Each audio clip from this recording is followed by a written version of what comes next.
All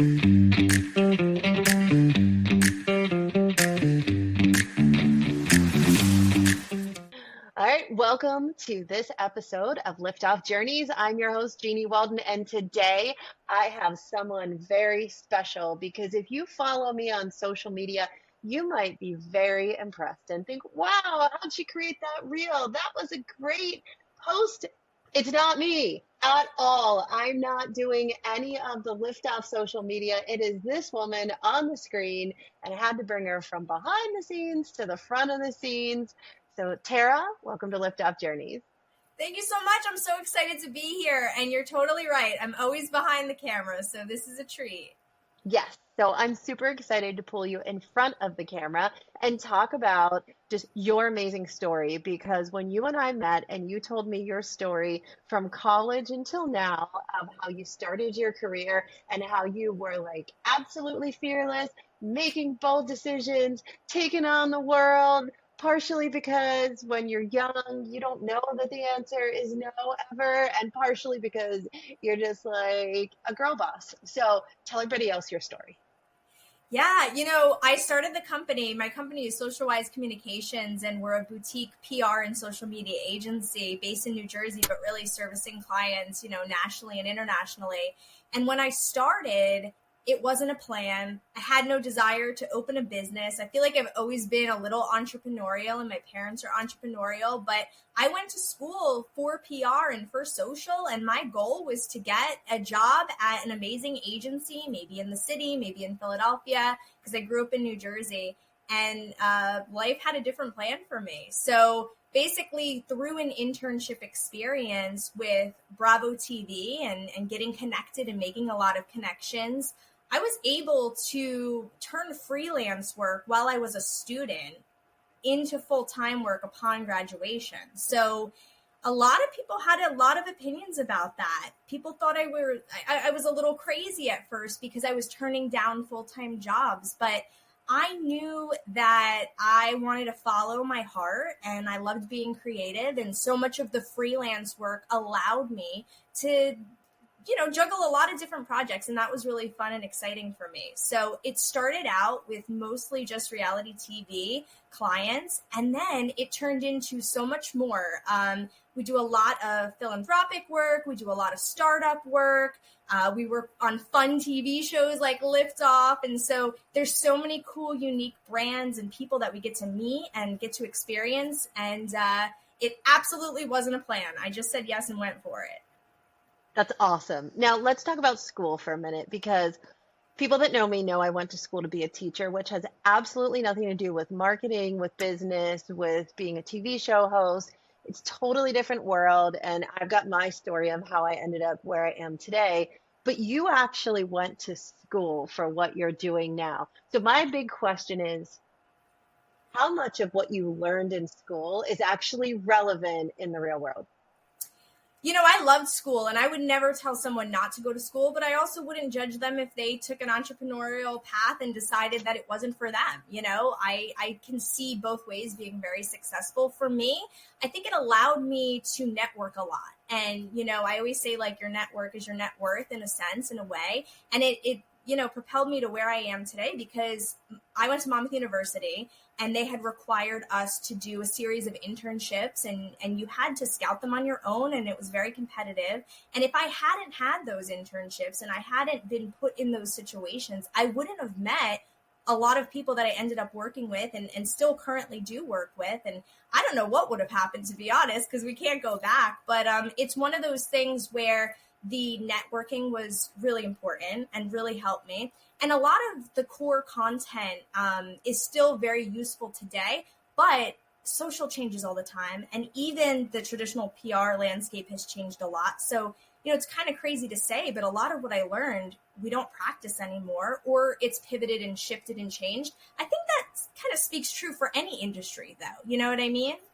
Oh, absolutely. Absolutely. In marketing, in print, and I'm looking around and I don't think I have any, but Yeah. in an actual piece of paper, direct mail piece, there's this box in the top corner that has the offer in it that tries to entice you to read the rest of the letter and sign up for whatever it is.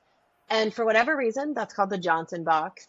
I guess somebody whose last name was Johnson created it. And it was the cornerstone of direct marketing if you went to school for that when I first started in marketing, which remember, I didn't. So I remember someone was, they all kept talking about this Johnson box and the Johnson box. And I had to, on my own, figure out what the heck they were talking about. Then email marketing comes along and everyone's talking about keeping the call to action above the fold or, above the line where the computer breaks so you can see it in the preview pane. And I'm like, oh my God, it's the Johnson box of direct mail is now the, a preview box of email. And then you get into social and you've got to have your messaging and call to action within eyesight view. So it's really fascinating that I think if we went all the way back to like the cornerstones of marketing, it's probably even when they were like etching it on a stone and stuff, then I think people would still believe that these core elements still hold true today. And that there's this, to be successful in any type of marketing, you just need to know kind of the basics. Absolutely. Yeah. I can think of a million different things that I was taught. And I would think in the moment in the classroom, I better really focus. I better write this down. This is going to be the thing that propels, the rest of my career. And we don't do those things anymore. And then sometimes Right. It's the smallest little things that you didn't really pay attention to, or you didn't think would make such an impact. It makes a huge impact. I took this one class. It was communication ethics. And it's a very important topic, obviously. But in the moment, I didn't really realize how much that would impact so many decisions I make as a business owner and just even working in the world of comms. So, little things like that, you think back, and I'm so lucky to have been able to take those classes and connect with those types of professors.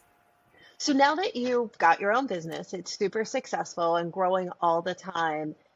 How do you stay up to speed with what a business owner and an entrepreneur needs to know? Now, I know you're going to say your network. Before you say that, I'm going to not allow you to say your network. What are the types of questions that you need to seek out help with? For anyone who's listening and thinking, oh my gosh, I should start my own business, what do they need to have a leg up on? What do they need to know? Well, I mean, you need to be on top of trends. So you need to constantly be reading the news and constantly find trade publications that work for you within your industry and ask questions. I mean, I constantly still am on LinkedIn and I'm connecting with different professionals and I'm reaching out and asking them for advice. And I don't feel weird doing that at all because I feel like, we're not all an expert in everything and you never want to be the smartest person in the room. We hear that time and time again. So I'll reach out to a CEO of a PR agency and become friendly with them and see how we could work together and constantly, offer advice from my end and see what they might be able to share with me. It does come back to your network, but it's also about putting in the work to doing your own digging and research and really paying attention to what's going on in the landscape around you. You can't continue to have the same practices and think that that's going to work forever, right? We constantly need to pivot and shift and adjust and change. And if the pandemic has taught us anything, it's that we're never prepared for what's going to happen. So from a media standpoint, we always have to really do our due diligence and put the research in.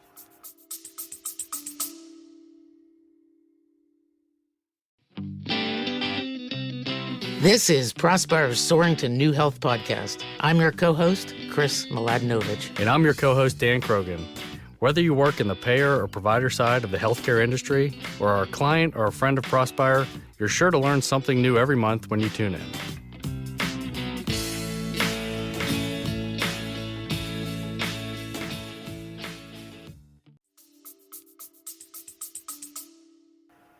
Absolutely. So you work with a lot of clients, some individuals, some companies, some organizations. What is one of the biggest challenges that you see with clients that hire you? Is it getting them media trained? Is it getting them to define what they want to do? Is it getting them to stop trying to do your job for you, like somebody on the screen might do on occasion?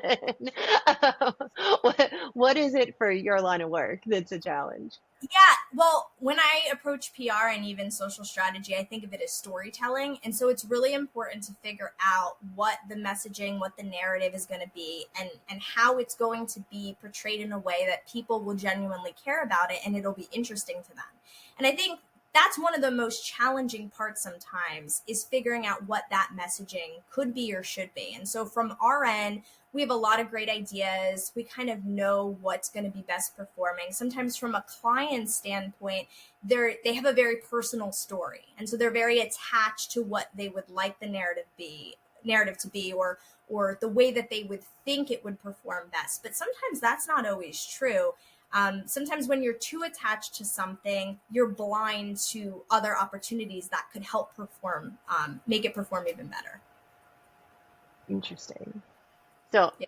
not that I'm thinking about that and lift off at all right now. I'm actually listening to you. So, how do you stay on top of the trends outside of reading the news and talking to other people?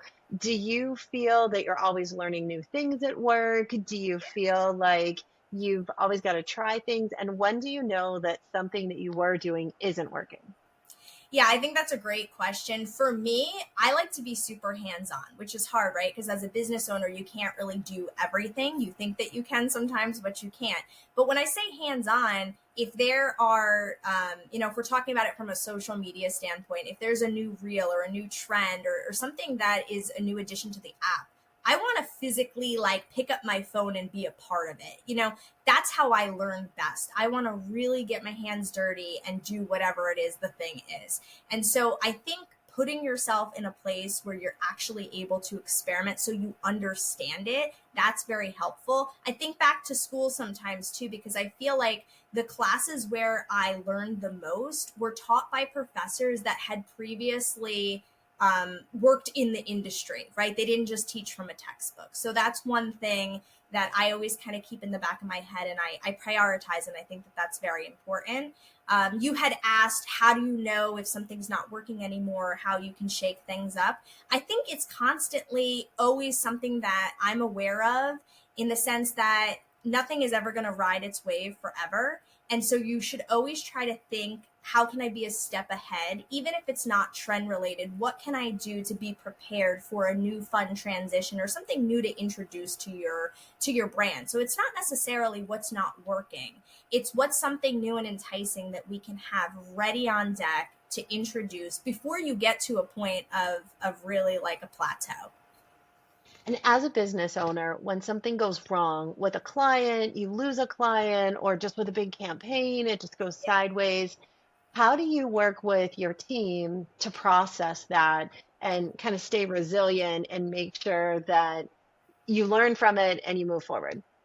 It's tough. It's tough. I mean, we're all going to go through times like this in our lives. And it's one of those things where every campaign we do, we have to put our heart and soul into. And sometimes things aren't going to perform the way that you think. It doesn't mean that it's not successful. It just means that we need a different type of strategy, or we need to be thinking about it a different way. Maybe we need to tap into a different type of audience. And so I think we look at those moments as learning experiences, and we think about how we can go at it stronger the next time, whether it's with the same client or if it's a similar type of campaign, so we can just keep moving forward. So I can't not ask you about ChatGPT and all of the automation that's coming up. How do you see that playing a role into what you're doing in your industry now, or maybe even 6 months from now? I think it's amazing. And I don't know if that surprises you as an answer, but there's a lot of talk about this and a lot of people are worried. They're like, oh my goodness, am I going to lose my job? It's a very negative thing. I don't think it's negative at all. I'll give you a perfect example. There is a site that so many business owners use. It's called Canva, and they use it to create all types of different designs, and it's a great social media tool as well. And they have multiple different apps and plugins now where they are really spotlighting this idea of getting that extra hand, getting that extra help. It does a lot of the legwork sometimes for you, and it's not perfect and it's still getting tweaked, but it's one of those things where if there is an app or some way, some opportunity for someone to help you take away the things that might be very time consuming and have you be able to focus your attention and energy on the creative that's going to perform best and well, I'm all for it. Yeah, I think there's a ton of possibilities that we haven't even untapped yet. Although outside of using it for marketing, I was watching TV and seeing some of the Senate discussions and the deep fakes that they were doing, where, the founder of OpenAI was like, you need to use this for good, not bad. It started making me think about Skynet and the Terminator movies, and that kind of freaked me out. But so I just changed the channel and, we turned, just pretended it didn't matter.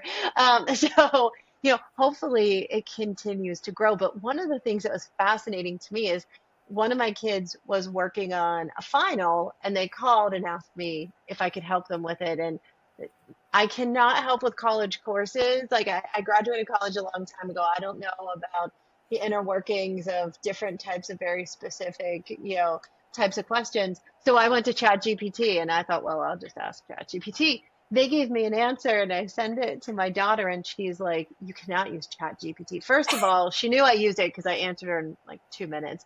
Secondly, she told me what I didn't realize, that ChatGPT is only searching information that's available online. So if there's information in an actual hardcore book that isn't available online, you can't access that. ChatGPT can't access those insights and information. So I think it's really going to be something that we see evolving over time, but especially in our industry, we're still going to need that personal touch.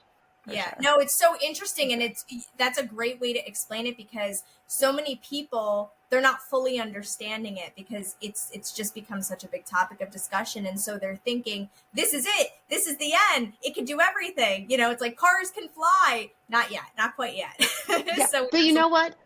The Jetsons came out so long ago and those cars were flying. And I think if you Google it, not ask ChatGPT, but if you Google it, I think someone predicted flying cars by like 2008 or something like that. And so that didn't happen, but we do need to get some flying cars for sure. For sure. That would be Okay. awesome. So you were born and you were like, I need to be in PR, social, and comms. And so that's been your life's mission. You go to school for it. You start your own business in it. You have this amazing growing business. Where's your journey take you next? Oh my goodness. Somebody recently asked me this question in my family, because they're like, you're such a hard worker. You've already grown so much. What's the end game? I don't know. I don't know exactly what the end game is. I am living in the moment. And, if somebody would have asked me honestly, like 5 years ago, I didn't even think that I wanted or had the opportunity to have a team of 6, of 7. Like, we just keep growing, because what's happening is clients are coming to us, projects are coming to us. We fall in love with them. I can't say no. We're very selective with what we can take on. And that's like the truth, because we're a small team. But if I fall in love with the story and I really believe in the mission and the brand, I want to be a part of it. And so if that means, in a couple years from now, we become a team of 20, so be it. As far as like what the growth is going to look like, I have no idea. The other thing I'll be really honest about is that I thought I was going to stay in reality TV. I thought that was going to be it. I was going to be entertainment PR. I was going to fly back and forth to California, only work with celebrities. I lived that life for a little bit and I was like, oh gosh, I need more. Like, I need philanthropy. I need startups. I need human interest. I need more. So I don't know the exact answer. I just know I want to keep growing and experimenting and falling in love with more and more ways to help brands grow and be recognized and relevant.